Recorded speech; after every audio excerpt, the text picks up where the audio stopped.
She fought off attack dogs protecting his son. Mafia boss froze and ordered, "Make her the estate manager." The neon bled red and gold across the Chinatown alley, and Riley Morgan was already halfway past the dumpsters when she heard it. Not the usual symphony of restaurant ventilation and distant traffic. Something else. Something that didn't belong. To ensure you never miss the conclusion of this story, and all our future exclusive content, please take a moment to subscribe before proceeding. Your support helps us continue creating high-quality narratives. Now let's get into the story. Low, guttural, predatory. The snarl hit her nervous system before her conscious mind caught up. Belgian Malinois, maybe too conditioned aggression, the kind of sound that meant someone was about to die. Then came the scream. A child's scream. The kind that doesn't stop when you tell them to quiet down. The kind that means terror. Riley's exhausted body, 3 hours into her graveyard cleaning shift, her third job this week, locked up for half a second.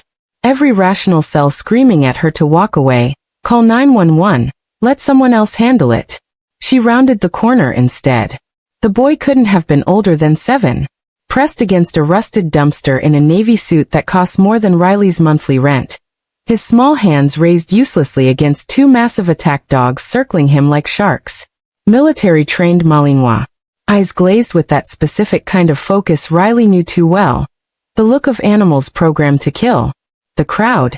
Dozens of people spilling out from the restaurants. Phones raised, filming. Float around the scene like water around a stone. Eyes sliding past. See something, film something, post something, do nothing. Manhattan at its finest. But Riley had never been good at walking away. Especially not from terrified children and dogs that had been weaponized by people who understood neither. The calculations ran through her muscle memory before conscious thought. Attack angle, bite force, trigger distance, pack mentality. Her voice dropped into the register she'd spent years perfecting. Low, commanding, the tone that cuts through canine bloodlust like a knife. Out! Not a yell. A command. The alpha sound. The dog's head snapped toward her. Ears forward. Recalculating. Riley moved. Slow, deliberate, her body language expanding to fill space, making herself the larger threat. She grabbed a metal trash lid, the weight familiar in her hands. Her voice stayed low, guttural. The sounds she'd learned in another life when she still had a career, when she still believed she could save everyone. Stand down. The first dog lunged. Riley met it with the lid. The impact reverberating up her arms as teeth scraped metal. She pivoted, voice dropping into a growl that matched the dog's frequency, her free hand grabbing the second animal by its tactical collar, and using its own momentum to slam it against the brick wall. The crowd gasped. No one moved to help. It was brutal. Primal. The kind of thing that would haunt her later. The feel of muscle and rage and conditioned violence under her hands. The way her body remembered every technique even as her mind tried to forget why she'd learned them in the first place. When it was over, both dogs were down but not dead. Sedated by pressure points she'd spent years studying. Riley was bleeding from her forearm where teeth had found flesh. Her burgundy work blouse was shredded. Her breath came in ragged gasps. The boy stood frozen. Tears carving tracks through the dirt on his face, his whole body shaking. Riley knelt, careful not to crowd him, her voice shifting into something softer. "Hey, you're okay now. I'm Riley. Can you tell me your name?" The child's mouth opened. Closed. His eyes were too old for 7. Haunted in ways that made Riley's chest ache with recognition. Then a shadow fell across them both. Riley looked up. The man standing above them seemed to pull darkness around him like armor. Tall, powerfully built. Tattoos crawling up his forearms beneath rolled black sleeves. Sharp, brutal features that looked carved rather than born. Mediterranean coloring. A beard that somehow made him look more dangerous rather than civilized. And his eyes. God, those eyes, dark, calculating. The kind that assessed threats and eliminated them before most people finished their morning coffee. Behind him, for more men in expensive dark clothing formed a wall of barely concealed violence. The man didn't speak. Just stared at Riley with an intensity that made her skin prickle, his gaze cataloging everything. Her blood-stained uniform, her defensive posture over the child, the way her hand still gripped the trash lid like a weapon. The silence stretched. Neon signs buzzed overhead. Someone's phone was still recording. Caleb. His voice was smoke and gravel, command wrapped in silk. Not loud. Didn't need to be. The boy Caleb looked up at the man. Something flickered in his small face. Not quite trust. Not quite fear. Something more complicated. Dad, Caleb whispered, and Riley's stomach dropped. The man's jaw tightened. He crouched slowly, eye level with his son, one hand reaching out to check the boy for injuries with surprising gentleness. Then his eyes returned to Riley, and all that gentleness vanished. Who trained you? Not thank you. Not are you alright. Just the question, sharp and assessing. Riley stood slowly, suddenly aware she was surrounded, but refusing to show the fear-threading ice through her veins. I did K9 behavioral work. Before. Before what? She didn't answer. Couldn't. The memories were still too sharp. The operation that went wrong, the child who died, the lawsuit that destroyed everything. The man studied her for 3 more seconds. Then he pulled out his phone, typed something with quick, precise movements, and looked at one of his men. His voice dropped, but Riley heard it clearly, a command that made her blood run cold. Find everything about her. Where she lives, where she works, who she knows, every debt, every mistake, every goddamn parking ticket. I want her life in a file on my desk by morning. His eyes returned to Riley. Gabriel Stone. Not an introduction. A warning. Riley's mind was blank. The name meant nothing. But the way he said it, like he expected the world to rearrange itself around the syllables, meant everything. We'll be in touch, miss. He waited. Morgan. Riley Morgan. Gabriel lifted Caleb into his arms. The boy looked back at Riley over his father's shoulder, those 2 old eyes searching her face like he was trying to memorize it. Then they were gone, disappearing into the night in a convoy of black SUVs, leaving Riley standing alone in the alley with blood dripping down her arm, and the crowd already dispersing, the moment already becoming someone's viral video. She stood there for a long moment, the adrenaline crash hitting her in waves. Find everything about her. Riley made it back to her studio apartment in Queens on autopilot, her mind replaying the encounter on an endless loop. Those eyes. That command. The way Gabriel Stone had looked at her like she was a puzzle to be solved or a threat to be neutralized. She should have felt good about saving a child. She should have collapsed into bed satisfied that her training had actually mattered for once. Instead, she triple-checked her locks, bandaged her arm with supplies from her ancient first aid kit, and Googled Gabriel Stone, New York. The results made her stomach drop. Chapter 1, The Dossier. The address Gabriel's people sent led to a waterfront building in Manhattan that looked like it could buy and sell entire city blocks without blinking.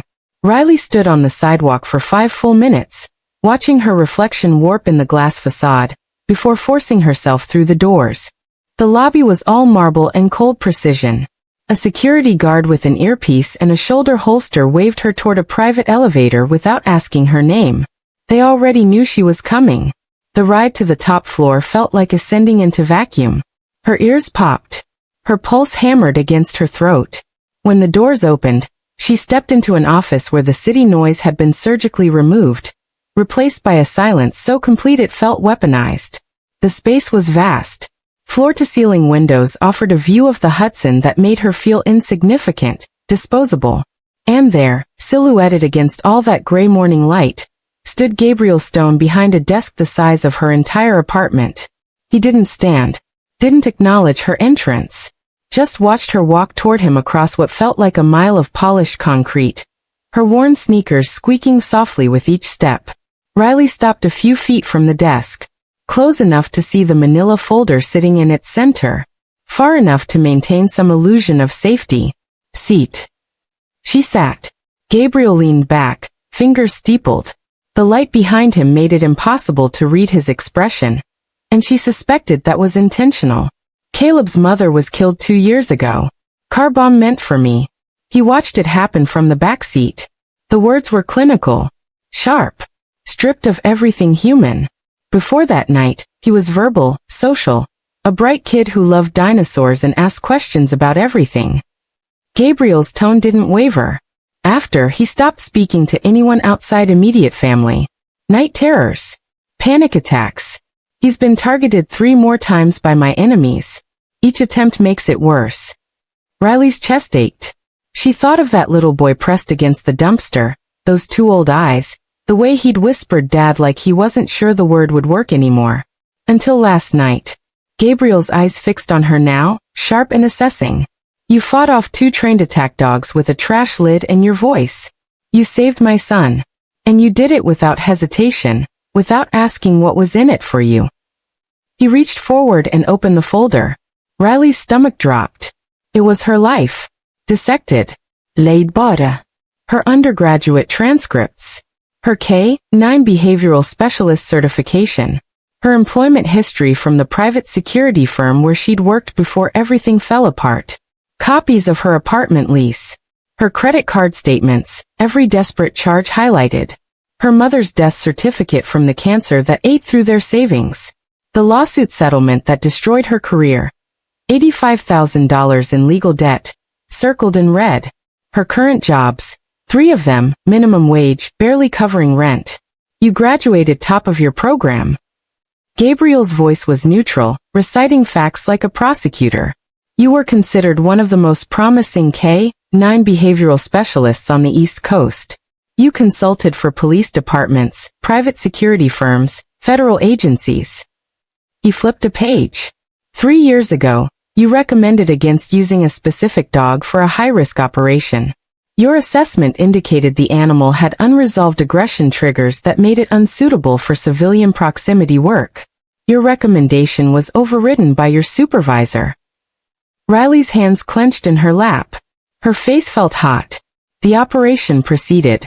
The dog attacked a 7-year-old bystander during the raid. The child died from his injuries. The family sued everyone involved, including you personally for not refusing the contract outright. Each word was a scalpel cutting into old wounds. You settled for $85,000 because you couldn't afford to fight it in court. Your career was destroyed. Your firm fired you. No one in the industry will hire you now because the lawsuit made you a liability. Gabriel closed the folder. You've been working 3 minimum wage jobs for 2 years. You're 1 missed payment away from eviction. You eat ramen 4 nights a week. You haven't been able to afford therapy since your insurance lapsed. And despite all of that, his voice shifted, something almost like respect creeping in. Last night, when you heard my son screaming, you ran toward danger instead of away from it. The silence hung between them, heavy and suffocating. You had no right. Riley's voice came out rough. I have every right. Gabriel's tone was absolute. The moment you bled for my son, you became a person of interest. I protect what's mine, Miss Morgan. That requires information. I'm not yours. Something flickered in his eyes. Not amusement. Something darker. Recognition of a challenge. Not yet. He slid a document across the desk. I'm offering you the position of estate security manager. Full authority over my compound's defenses, security protocols, and my son's personal protection detail. $40,000 per month. Health insurance, legal protection, housing on the estate. All completely legal employment. The number hung in the air between them like a golden noose. 40,000 per month. Riley's vision blurred. That was more than she'd made in a year at her peak. That was freedom from the debt crushing her. That was breathing room. That was life. Why me? Because you have the expertise no one else does. Because my enemies just used attack dogs to try to kill my son, and you're the only person in this city who can teach me how to prevent it from happening again. Gabriel's gaze was relentless. Because every qualified candidate I've vetted in 6 months either wants nothing to do with my world, or they're already compromised by people who want me dead. He paused.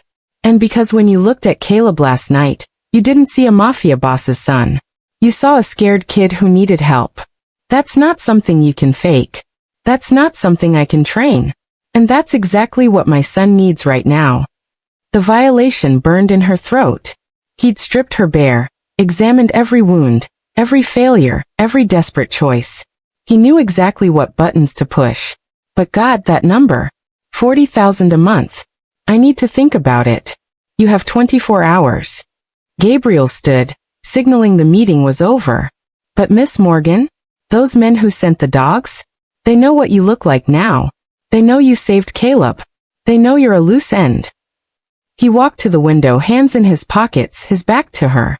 You can walk away from this offer. But you can't walk away from what happened last night. Whether you take this job or not, you're already in my world now. The only question is whether you're in it with protection, or without it. Riley stood on shaking legs. She didn't look back as she left. Riley made it back to her apartment, and lasted exactly 40 minutes before she called Marcus. Her former partner picked up on the second ring. Please tell me you're not calling about what I think you're calling about. How did you, Riley? A woman matching your description fought off 2 attack dogs in Chinatown last night, and saved a kid in a designer suit. It's all over the local news feeds. And Gabriel Stone's name is attached to it. Marcus's voice dropped. Tell me you didn't get involved with him. She told him. All of it. The offer, the dossier, the $40,000 a month. The silence on the other end lasted so long she thought he'd hung up. That's blood money, Riley. His voice was quiet. Careful. You take that job, you're not just protecting a kid. You're protecting a man who orders executions over breakfast. You're securing a compound where people disappear. You'll become complicit in things that'll make that lawsuit look like a parking ticket. I'd just be doing security. There's no just in his world. You think you can draw a line? You think you can stay clean? Marcus exhaled hard. I've seen good people go to work for men like Stone. They all tell themselves the same thing. That they're different. That they can keep their hands clean. That it's just a job. A pause. None of them stay good, Riley. None of them. She hung up. But his words followed her through the next 18 hours. Through her shift at the cleaning company where she scrubbed toilets for $12 an hour. Through the stack of past due bills on her counter. Through the email from her landlord with final notice in the subject line. She thought about Caleb's eyes. The way he'd clung to her. The terror that no 7-year-old should understand. She thought about the German Shepherd in the evidence locker. The one from the failed operation. The one they were going to euthanize because he was too aggressive after what happened. The one she'd secretly adopted with money she didn't have because she couldn't let another thing die because of her failure. She thought about Gabriel's words. You're already in my world now. Riley called the number Gabriel had given her at 11:47 p.m., 3 hours before her deadline. Miss Morgan. His voice was unsurprised. Like he'd known she'd call. Like he'd known exactly when. I accept. But I have conditions. I'm listening. I'm security. Nothing else. I don't ask about your business, you don't involve me in it. I protect Caleb. I secure your estate. That's where my responsibility ends. Agreed. It was too easy. She pressed forward anyway. And I maintain my own apartment. I'm an employee, not. No. The single word cut through her attempt at boundaries like a blade. You'll live on the estate. Non negociable. My enemies know your face now. They know you saved Caleb. That makes you a target. Gabriel's tone shifted, became something harder. You protect my son, I protect you. That's how this works. Armed escorts when you leave the compound. Vetted transportation. Secure communications. You want this job, Miss Morgan? Then you accept that your safety is now my concern. Riley's throat felt tight. That sounds a lot like captivity. It sounds like survival. A pause. You walked into a war the moment you stepped into that alley. I'm offering you armor. Most people don't get that choice. She closed her eyes. Saw her eviction notice. Saw her debt statements. Saw Caleb's face, tear-stained and terrified. Saw the attack dogs, the crowd that did nothing, the child who had no one else. Saw the line she was about to cross. When do I start?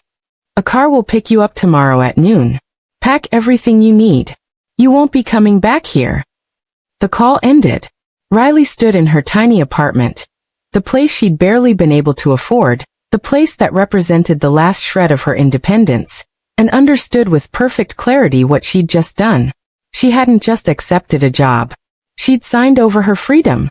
The velvet cage was already closing. She'd walked into it with her eyes open, driven by desperation and a child's haunted eyes and the chance to be useful again. To matter again. Marcus was right. There was no Justin Gabriel Stone's world. And she just agreed to live in it. The black SUV arrived at noon exactly. Two men in tailored suits, weapons visible beneath their jackets, loaded her 3 duffel bags without a word. Riley took one last look at her apartment. The water-stained ceiling, the radiator that never worked, the kitchen where she'd lived on ramen and hope, and climbed into the back seat. They drove her to Gabriel's office first. He was waiting in the same room where he'd laid her life bare, but this time a leather portfolio sat centered on his desk. He gestured to the chair across from him. Riley sat. Gabriel opened the portfolio and slid the contract toward her. 23 pages. Every clause a binding thread pulling her deeper into his world. Salary and benefits on page 1. Non-disclosure agreements on page 4. Her authority over estate security on page 7. Termination conditions, his right to terminate immediately, her requirement to give 90 days notice, on page 19. Read it carefully, Gabriel said. Sign it when you're certain. Riley read. Every word. Every clause that gave her power also bound her tighter. Estate security manager with full operational authority, but subject to Gabriel's final approval on all major decisions. Housing and protection provided, but restricted movement off the estate without approved security detail. Generous salary, but paid through corporate structures that would tie her to his enterprises in ways that made her stomach turn. She reached the final page. The signature line waited, blank and inevitable. Once I sign this, there's no walking away, is there? Gabriel leaned back in his chair, his eyes meeting hers with absolute certainty. The moment you bled for my son, you became mine. The contract just makes it legal. Riley picked up the pen. Her hand was steady. That was the worst part. How steady her hand was as she wrote her name in black ink on white paper, signing away the last pretense that she controlled her own life. The pen left the paper. The ink dried. It felt like a vault door closing, like the final tumbler clicking into place on a lock she'd never be able to pick. Gabriel countersigned without hesitation, then slid a key card across the desk. Welcome to the estate, Miss Morgan. The drive to Westchester took 40 minutes. The estate revealed itself gradually. First the perimeter wall, 12 feet of stone and iron that looked decorative, but was reinforced with steel. Then the gate, manned by guards with tactical earpieces and assault rifles barely concealed. Then the grounds, manicured and beautiful and surveilled by cameras Riley counted automatically. 18 visible. Probably twice that many hidden. The main house was a mansion trying to pretend it wasn't a fortress. Neo-Georgian architecture, white columns, elegant windows, all of it designed to distract from the reinforced glass, the strategic sightlines, the kill zones disguised as gardens. Gabriel led her inside. The foyer was marble and cold light. A woman in her 60s appeared from a side hallway, her expression warm but assessing. Mrs. Chun, this is Riley Morgan. She'll be managing estate security. Gabriel's introduction was formal, establishing hierarchy. Welcome, Miss Morgan. Mrs. Chen's accent was faint, her handshake firm. Your quarters are prepared on the second floor, east wing. Then came the others. Caleb first, descending the stairs slowly, his small hand gripping the banister. He wore jeans and a sweater now, looking almost normal except for the haunted wariness in his eyes. When he saw Riley, something shifted in his expression. Not quite a smile, but recognition. Safety maybe. Hi, Caleb, Riley said softly. Remember me? He nodded. Didn't speak. But he came down 3 more steps, closer than he needed to be, watching her like she might disappear if he looked away. A woman's voice cut through the moment, sharp and cold. So you're the hero. Riley turned. The woman descending the opposite staircase was striking. Dark hair, Gabriel's same intense eyes, expensive clothing worn with casual arrogance. She radiated hostility like heat. Diane. My sister. Gabriel's tone carried a warning. Riley Morgan, our new security manager. Security manager. Diane's smile didn't reach her eyes. How convenient. Gabriel finds a woman who saves Caleb, and suddenly she's running estate security. I'm sure your qualifications had nothing to do with it. My qualifications are in the file Gabriel compiled. Riley kept her voice level. You're welcome to review them. Oh, I've reviewed everything. Diane descended the rest of the stairs, circling Riley like a predator evaluating prey. Former K-9 specialist. Destroyed career. Crushing debt. Desperate enough to take blood money and call it employment. Did I miss anything? Gabriel's voice dropped to something lethal. That's enough. But Diane wasn't finished. She leaned close to Riley, her voice barely above a whisper. You think you can protect him? You think you can keep Caleb safe in this world? People better than you have tried. They all failed. Most of them died trying. Riley held her gaze. Then I'll try harder. Something flickered in Diane's expression, surprise maybe, or grudging respect. Then she turned and walked away, heels clicking against marble. Don't mind my sister, Gabriel said. She doesn't trust easily. She doesn't trust at all, Mrs. Chen murmured, then caught herself. I'll show you to your room, Miss Morgan. But Riley was already looking at the security panel by the door, at the camera angles, at the entrance sight lines. Already calculating vulnerabilities, running threat assessments, her mind falling back into patterns she'd thought were dead. She was home. Even if home was a fortress. Even if home was a cage. Even if she'd just sold herself to a man who owned everything he touched, including her. Riley spent her first 72 hours at the estate doing what she did best. Finding the cracks in systems people thought were solid. She walked the perimeter at different times, noting patrol patterns that repeated every 43 minutes like clockwork. She reviewed camera footage and found blind spots large enough to drive a truck through. She interviewed the security team, 8 men who answered to 3 different captains, none of whom reported directly to Gabriel. She accessed the network and discovered passwords hadn't been changed in 14 months. The estate wasn't secure. It was a liability dressed up as protection. On the 4th morning, Riley requested a meeting. Gabriel's study was all dark wood and leather, the kind of room designed for making decisions that ruined lives. She laid out her findings with tactical precision, each vulnerability cataloged, each risk quantified. Your perimeter patrol is predictable. Same routes, same intervals. Anyone watching for 3 days would know exactly when and where to breach. She slid a diagram across his desk. Your cameras cover 70% of the grounds. These areas, she marked them in red, are completely blind. Your front gate, your eastern wall, and the entire service entrance. Gabriel leaned forward, studying the diagram. Your security team answers to captains who built their own fiefdoms. They're loyal to whoever pays them, not to you. Half of them could be compromised and you wouldn't know until someone put a bullet in Caleb. Riley's voice was cold, professional. You have no safe room, no backup protocols, no K-9 units for perimeter detection. If someone wanted Caleb dead, they could take him in under 6 minutes. The silence stretched. Gabriel's eyes moved from the diagram to Riley's face, assessing. What do you recommend? Riley had been waiting for that question. She pulled out a second folder, her complete security overhaul. New camera placements, randomized patrol patterns, consolidated chain of command, background checks, loyalty testing, K-9 integration, safe room construction. This will take 3 months to implement fully. It'll cost approximately $2 million. And you'll need to fire at least 3 of your current security personnel. She met his gaze. But when I'm done, this estate will be a fortress that actually functions like one. Gabriel studied her proposal for 2 full minutes. Then he signed the authorization without hesitation. You have whatever resources you need. Full authority. Anyone who questions you answers to me. He looked up. Don't make me regret this, Miss Morgan. I won't.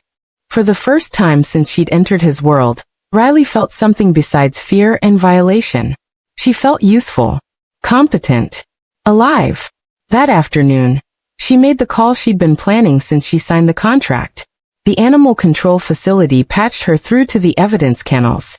I'm calling about the German Shepherd from the Morrison case. The one scheduled for behavioral euthanasia. Riley kept her voice steady. I want to adopt him. 2 days later, they brought Atlas to the estate. The dog was massive, 90 pounds of muscle and trauma, with scars on his muzzle and eyes that had seen too much. He'd been in that kennel for 3 years, waiting to die for a mistake that wasn't his fault. waiting for someone to remember he was worth saving. Riley knelt in the training yard as they brought him out. Atlas's ears were flat, his body language screaming wariness. But when she spoke, low, calm, the tone she'd perfected over years of working with damaged animals, something shifted. Hey Atlas. Remember me? I know it's been a long time. I'm sorry. Her throat tightened. But you're home now. You're safe. The dog took 3 hesitant steps forward. Then his tail moved just once, and Riley felt tears she'd been holding for 3 years finally break free. She didn't hear Caleb approach until his small voice cut through her grief. Is he mean? Riley looked up. The boy stood 10 feet away, watching Atlas with curiosity instead of fear. It was the most interest she'd seen him show in anything. No. He's not mean. He's scared. Just like you. Riley held out her hand to Atlas, letting him decide.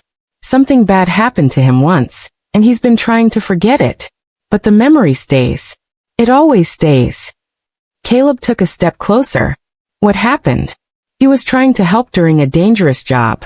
But things went wrong and people got hurt, and everyone blamed him even though it wasn't his fault. Riley's voice cracked. So they locked him up and decided he was too broken to be worth saving. But you saved him anyway. Yes.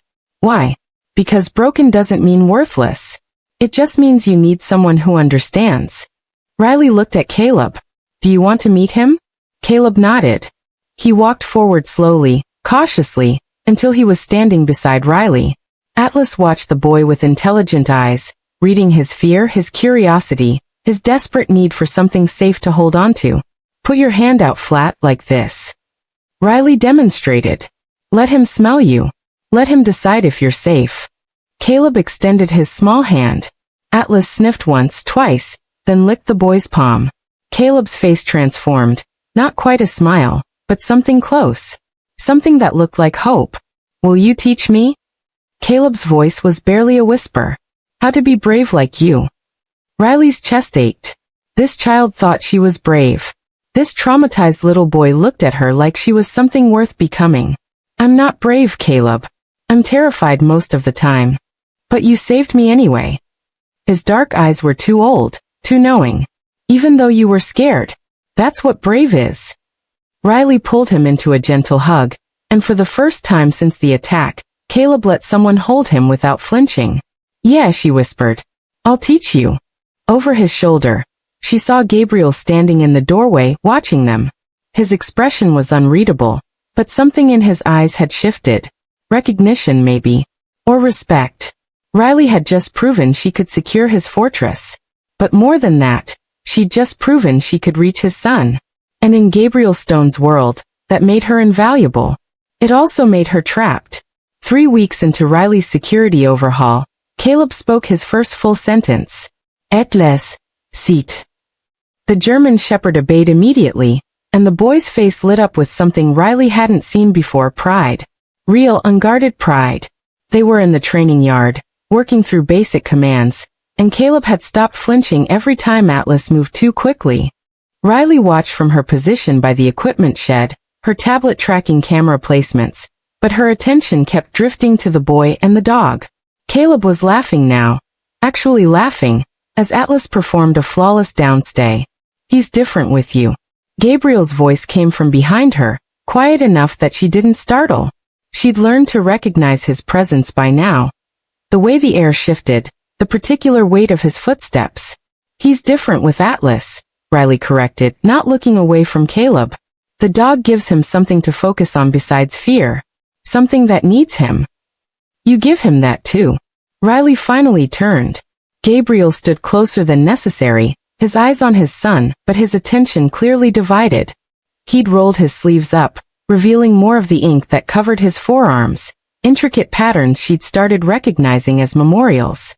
Dates. Names. A history written in grief. Walk with me, he said. Not a request. They left Caleb with Mrs. Chun and Atlas, moving through the estate's corridors in silence. Gabriel led her to the east wing.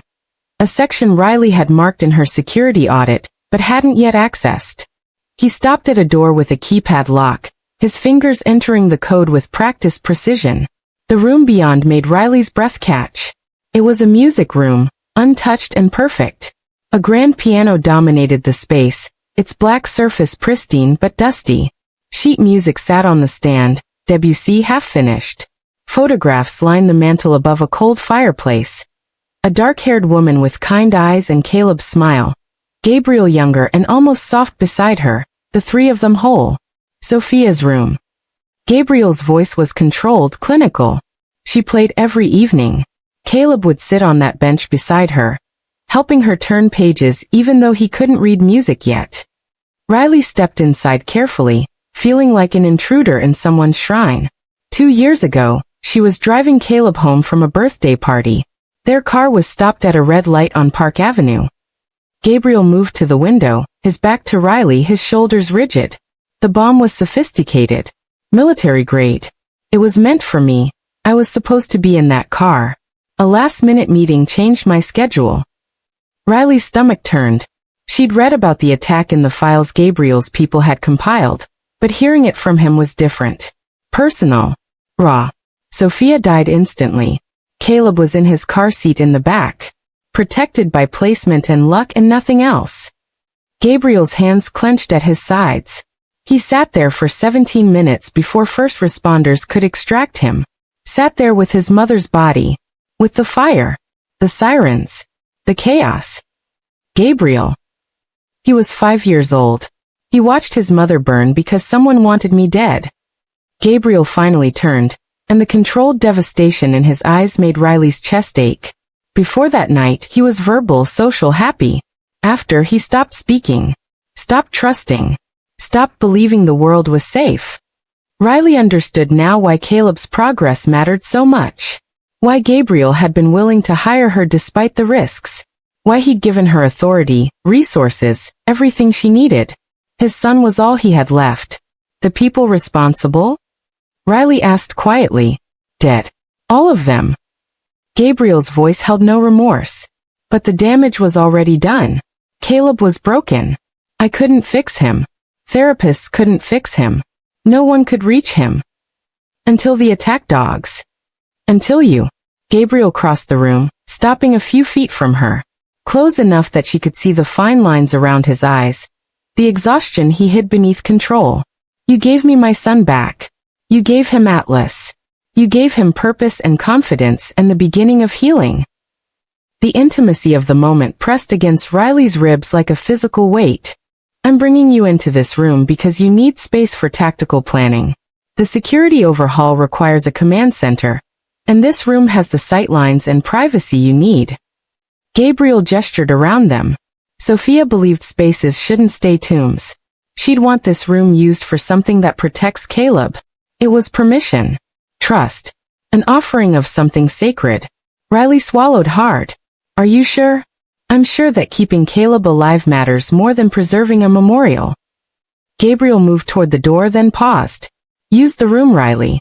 Make it useful. Make it worth something again. He left before she could respond. Riley stood alone in the dead woman's music room, surrounded by photographs of a family that no longer existed, and understood what Gabriel had just given her. Not just access. Not just trust. Vulnerability. He'd shown her his grief, his failure, his devastating love for a son he couldn't save alone. He'd let her see the man beneath the monster. The father who'd kill anyone who threatened his child, who'd burn down the world to give Caleb one moment of peace. Riley pressed her fingers against the piano keys, making no sound. She thought about Marcus's warning. About blood money and complicity. About the line between protection and possession. But she also thought about Caleb's laugh. About Atlas's transformation. About the way Gabriel looked at his son like he was the only thing worth living for. She was in too deep now to pretend otherwise. The fortress had already claimed her. And standing in this room, this shrine to a dead woman and a shattered family, Riley realized she didn't want to leave. The late-night security briefings became ritual. Riley would finish her evening rounds, check Caleb's room where he slept with Atlas curled at the foot of his bed, then make her way to Gabriel's study. He'd pour whiskey, one glass for him, one for her, and they'd review threat assessments, personnel reports, intelligence on rival families. But somewhere between the tactical discussions and the amber liquid, the conversations shifted, became personal, dangerous. Sophia wanted out, Gabriel said one night, his third whiskey making his control slip just slightly. She wanted to take Caleb somewhere normal. A suburb with good schools and neighbors who worked 9 to 5 and didn't understand what I did. She thought we could just leave. Riley looked up from her tablet. Why didn't you? Because normal doesn't exist for people like us. Once you're in this world, you don't get to walk away. You leave, and your enemies see weakness. They follow. They strike when you're vulnerable, when you think you're safe. His eyes met hers. Sophia didn't understand that leaving would have gotten them killed faster than staying. At least here, I could protect them. But you couldn't. The words hung between them, brutal and true. No, Gabriel admitted quietly. I couldn't. Riley reached across the desk, her hand covering his before she could stop herself. His fingers tensed beneath hers, then slowly turned, gripping back. They sat like that for a long moment, connected by shared failure, and the weight of protecting things that could be destroyed. The training exercise happened 2 nights later. Riley had been working with Gabriel's security team on hand-to-hand combat protocols. Most of them were adequate. Gabriel was exceptional, military training maybe, or street fighting refined by necessity. He moved like violence was a language he'd spoken since birth. Again, Riley said after he'd taken down 3 of his men in succession. But this time, I'm the threat. Gabriel's eyes darkened with something that wasn't quite amusement. You sure about that? Try me. They circled each other in the training room, both of them reading angles, calculating vulnerabilities. Gabriel struck first, a testing jab that Riley deflected. She countered with a leg sweep that he avoided. The dance accelerated, both of them breathing harder, moving faster. Riley saw her opening. She used his momentum against him, her body dropping low, her leg hooking behind his knee. Gabriel went down hard, and she followed, pinning him with her weight, her forearm across his throat, her knee between his legs. Their faces were inches apart.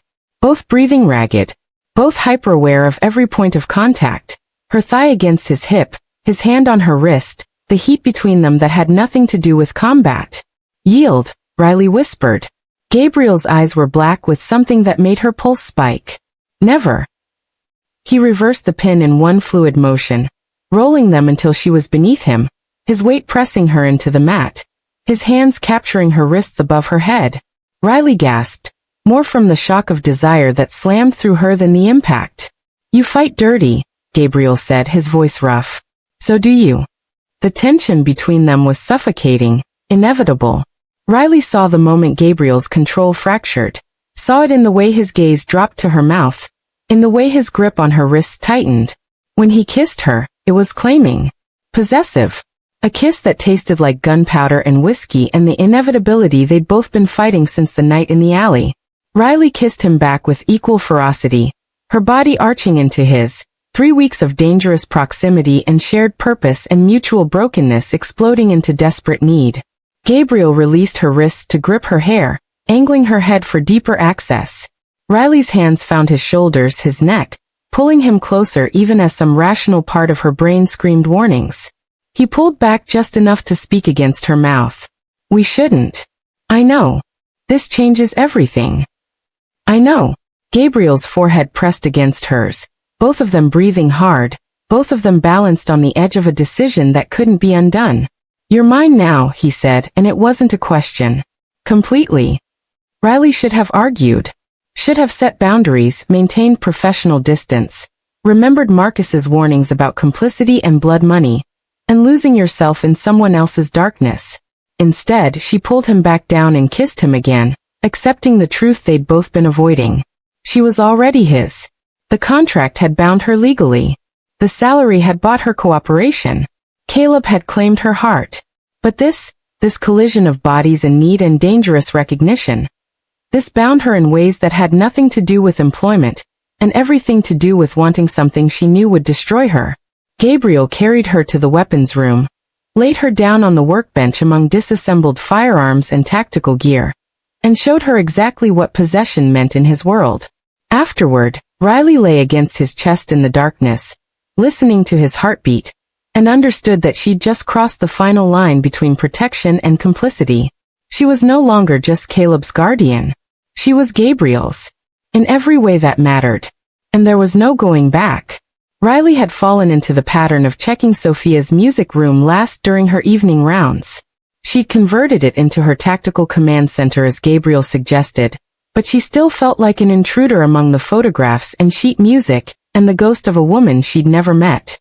She was reviewing camera feeds on her laptop when she heard voices rising from the hallway. Sharp. Angry. Getting closer. Not your decision to make. Diane's voice cut through the door like a blade. Everything in this house is my decision. Gabriel's tone was lethal calm, the kind that preceded violence.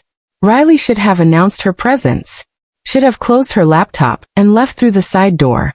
Instead, she froze as they entered the room. Too late to avoid being caught eavesdropping. But they didn't see her. She was partially hidden behind the piano, and they were too focused on destroying each other to notice. You brought her into Sophia's room. Diane's voice cracked. You gave her my sister-in-law's sacred space like it means nothing. Like Sophia means nothing. Sophia is dead. Because you killed her. The words detonated in the silence like a bomb. Riley's blood turned to ice. Watch yourself, Diane. Gabriel's voice dropped to something subterranean, dangerous. But Diane was past caring. Past fear. You stood here 2 months ago and told Riley that Sophia died in a car bombing. That it was meant for you. That rivals killed her. Diane's laugh was jagged, broken. But that's not what happened, is it, Gabriel? Tell her the truth. Tell her how your wife really died. Get out. Sophia was cooperating with federal investigators. She was going to testify. She was going to take Caleb into witness protection and give him a normal life away from your empire of blood and violence. Diane's voice rose, years of suppressed rage finally breaking free. And when you found out, you had her executed. You murdered your wife because she wanted to save your son from this life. Riley's hand flew to her mouth, stifling the sound threatening to escape. She betrayed the family.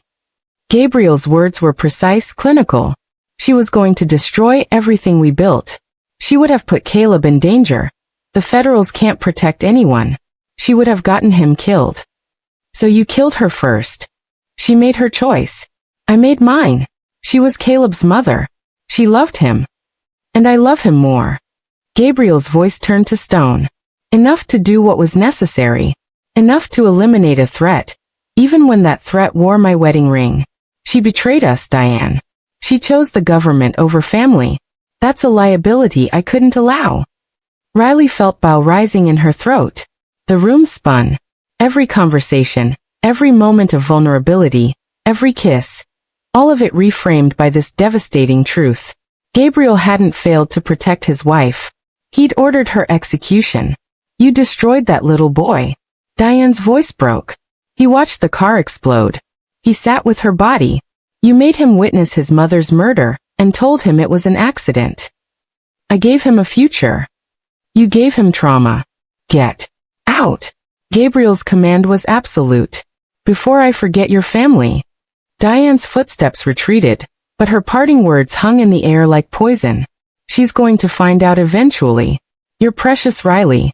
And when she does, she'll see you for the monster you really are. The door slammed. Riley sat frozen behind the piano, her whole body shaking. She heard Gabriel pour a drink. Heard the whiskey hit the glass. Heard him stand at the window where he'd told her about Sophia's death. The lie about rivals and car bombs and tragic accidents. She must have made some sound. Some involuntary gasp or movement. Gabriel turned, his eyes finding her in the shadows. The look on his face, resignation, not surprise, told her everything. He'd known she was there. Known she'd heard everything. Maybe he'd even wanted her to hear it. Riley. She stood, her laptop clattering to the floor. You killed her. You killed Caleb's mother. Yes. No denial. No justification. Just the brutal truth, offered like a knife. She was going to testify. She was going to protect him from this world, and you murdered her for it. She was going to get him killed. The Federals couldn't protect her. My enemies would have found them within 6 months. Gabriel took a step toward her. I chose the certain threat over the possible one. Riley backed away, her mind screaming. You told me rivals killed her. You let me believe. I told you what you needed to hear to take the job. To stay. To protect Caleb. His voice was steady, merciless. And it worked. The devastation crashed over Riley in waves. Every moment of intimacy, every shared vulnerability, every kiss, all of it built on a lie. She'd fallen for a man who'd executed his wife for choosing protection over loyalty.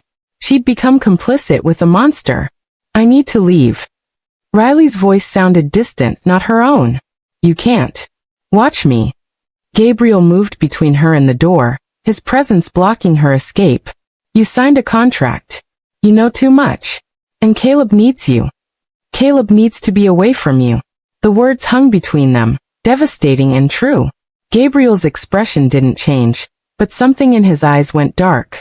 You're not taking my son. I'm not staying here. Then you'll leave in a body bag. His voice was soft, absolute. Because I will not lose Caleb again. Not to the Federals. Not to my enemies. And not to you. Riley stared at the man she'd kissed 3 nights ago. The man she'd started falling for, and saw him clearly for the first time. Marcus had been right. There was no just security in Gabriel Stone's world. There was only complicity, possession, and the terrible cost of protecting broken things. Riley spent 3 days avoiding Gabriel. She moved through the estate like a ghost, checking security protocols, training with Caleb and Atlas, sleeping in the command center instead of returning to her room. She couldn't look at him without seeing Sophia's face in the photographs, without hearing Diane's words. You murdered your wife because she wanted to save your son. Gabriel didn't push, didn't demand explanations or force confrontations. He simply watched her from a distance, his expression unreadable, waiting for something Riley couldn't name. On the 4th night, the estate's perimeter alarm screamed to life at 2:47 a.m. Riley was in the command center, her eyes snapping to the camera feeds. 6 vehicles. No headlights. Moving fast through the blind spots she'd eliminated 2 weeks ago. Which meant someone had given them updated intel. Mercenaries in tactical gear poured from the trucks, moving with military precision toward the main house. Breach at the east gate. Riley's voice cut through the security channel. All units respond. Protocol 7. Atlas with me. Mrs. Chun, get Caleb to the safe room. Now. She grabbed her tactical vest and weapon, her body shifting into combat mode. 3 months of training, 3 months of building protocols, all of it about to be tested. The mercenaries hit the house in 2 waves. Riley met the first in the east corridor with Atlas beside her, the German Shepherd's snarl cutting through the chaos. Her security team, the ones she'd personally vetted, the ones loyal to Gabriel, not individual captains, moved with practice coordination. Suppressing fire. Choke points. Controlled retreat toward the safe room where Caleb and Mrs. Chun were sealed behind reinforced steel. Riley dropped 2 mercenaries with precise shots. Atlas took down a third by the throat, and her team held the corridor. But the second wave was already breaching the west entrance, and she could hear gunfire from the main floor. They're inside, her second-in-command reported through her earpiece. Multiple hostiles. They're heading for the family wing. Fall back to safe room perimeter. Protect Caleb at all costs. Riley moved through the estate like a weapon herself. Every instinct Gabriel had recognized in that alley finally unleashed. She coordinated fire teams, directed K-9 units, used every vulnerability she'd mapped and eliminated to her advantage. The attack lasted 17 minutes. When it was over, 5 mercenaries were dead, 3 were subdued, and Riley's team had held. Caleb was safe in the safe room, terrified but alive. Gabriel found her in the aftermath, standing over the bodies in the east corridor, blood on her hands and Atlas panting beside her. You saved him. His voice was rough with something that might have been gratitude or relief or recognition. I did my job. Gabriel's jaw tightened. Then his phone rang, one of his enforcers, reporting from the security office. Riley watched his expression shift from controlled tension to something murderous. He ended the call and turned to find Diane standing in the doorway, her face pale but defiant. It was you. Gabriel's voice was lethal calm. You gave Victor the security updates, the patrol patterns, the camera placements, everything. Diane lifted her chin. I thought if he took Caleb, just for a few days, you'd be forced to negotiate, to step back from the business, to choose your son over your empire. The silence was suffocating. You put my son at risk. Gabriel's words were precise, each one a death sentence. You gave a man who would have killed Caleb for leverage the exact information he needed to breach this estate. He promised he wouldn't hurt. He was lying. Gabriel's control fractured. Victor wanted Caleb dead. He wanted to destroy me by destroying the only thing I love. And you helped him. Diane's defiance crumbled. I was trying to save. You're dead to me. Gabriel's voice went flat, emotionless. Pack your things. You have 1 hour. If you're still here when I return, my men will remove you, and you will never see Caleb again. Never contact him. Never speak his name. You are banished from this family. Gabriel, please. Get out of my sight. Diane fled, her sobs echoing through the corridor. Gabriel turned to his assembled enforcers. 8 men who looked like they were carved from violence. Find Victor. Find every man who was part of this, and bring them to the warehouse. He paused. Alive. I want them alive. Riley's stomach turned. She knew what that meant. What happened in warehouses when Gabriel Stone wanted someone alive first. Gabriel's eyes found hers across the bodies and the blood and the wreckage of the attack. Thank you for protecting my son. Then he left, disappeared into the night with his men, going to wage war against the people who dared threaten Caleb.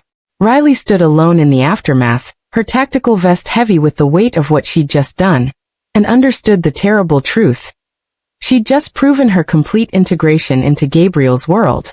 She'd killed for him, bled for him, protected his fortress and his child with lethal efficiency. She was no longer just complicit. She was his warrior.